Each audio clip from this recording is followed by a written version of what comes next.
Welcome to today's home blenderized tube feeding recipe demonstration. My name's Lisa Vardi. I'm a registered dietitian, and today I'm excited to share with you a recipe called California Medley. Before we get started, I want to go through the equipment that you'll need in your kitchen to make your own homemade blend. First, you'll need a blender. I happen to have a high-speed blender here, but that isn't necessarily needed for all homemade blend recipes.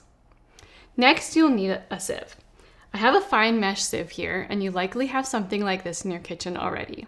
However, there's other types of sieves out there that you may want to experiment with, and I'll go through them in a little bit more detail once we get to blending the recipe. Other than the blender and the sieve, you'll need some measuring utensils and a spatula. So now that your kitchen is all set up, let's go through the recipe ingredient list. The recipe starts off with 1 carton of either Complete 1.5 or Complete Junior 1.5. Next, you'll need 1 1/4 cups of California Medley mixed vegetables, a teaspoon of oil, and 1/4 cup of canned lentils. So now that we have our ingredients and our equipment, we can get blending.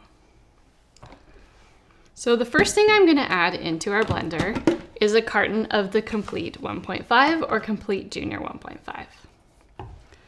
So give the carton a quick shake before you add it into the blender.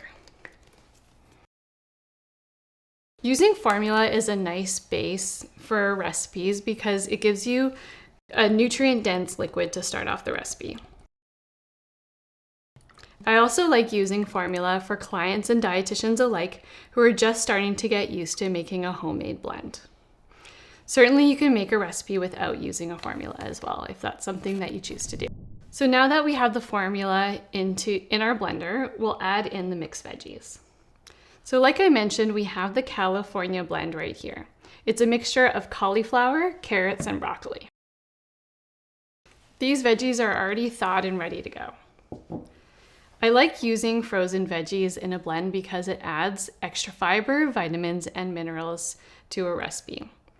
Using frozen veggies, a lot of the veggies are already blanched, so they're a little bit softer than a raw veggie.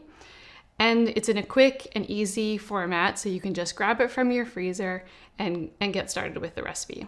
Now, having said that, you can use a different veggie blend, or you could use a raw veggie that you dice up and blanch depending on which one it is. So next I'll add in the teaspoon of oil. I have a vegetable oil here, and you could use any oil that you have on hand.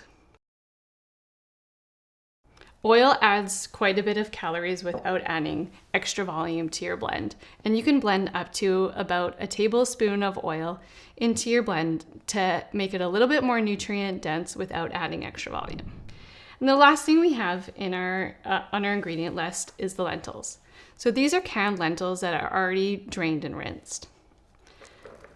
Lentils are a great source of extra protein and fiber to add to your blends.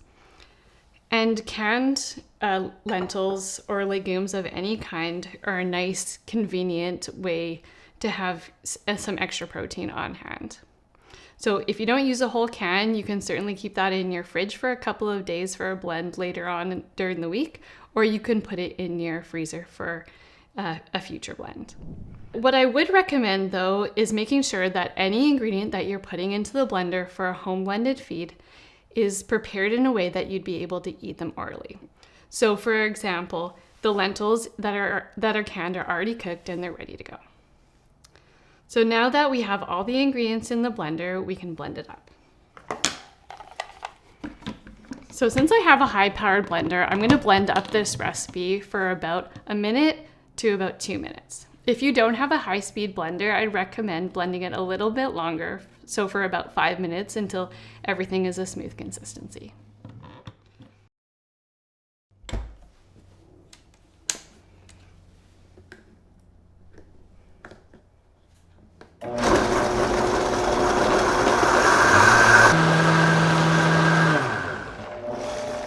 If you're finding that part way through the blend, you find some ingredients are getting stuck to the side of your blender, just stop the blend partway through, scrape down some of those ingredients, and then continue blending.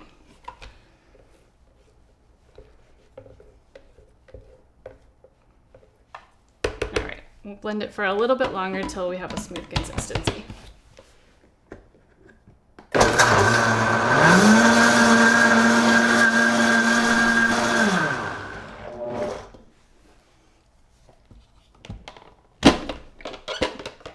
So as you can see, we have a nice, smooth, thick consistency.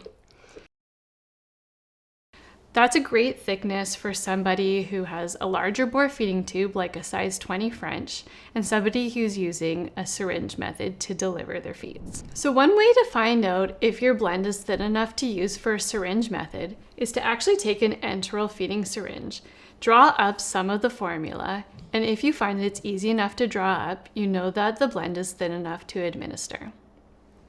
If you have a larger bore feeding tube, or if you're using a syringe method, you don't necessarily need to use a sieve before administrating the feeds. I suggest using your judgment and talking to your dietitian, and depending on the recipe, you can decide whether or not a sieve is necessary. If you have a smaller bore feeding tube like a 14 French, or if you're using a gravity or a pump administration method, you definitely want to use a sieve before administrating the blends. So here I have a fine mesh sieve, and you'll likely need to use a spatula to push the blend through. You can use alternatives such as a flour sifter that has a blade inside the flour sifter and can help push some of the blend through and make it a little bit easier for you. If you're using a smaller bore feeding tube or the gravity or pump administration methods, you'll also likely need to thin out the blend. You want the blend to be as thin as about a drinkable yogurt or a thin smoothie. So to thin out the blend, you'll want to use a calorie-containing liquid. So you could use something like a whole milk or a coconut cream, or you can use a partial carton or a full carton of formula to thin it out without diluting the overall result.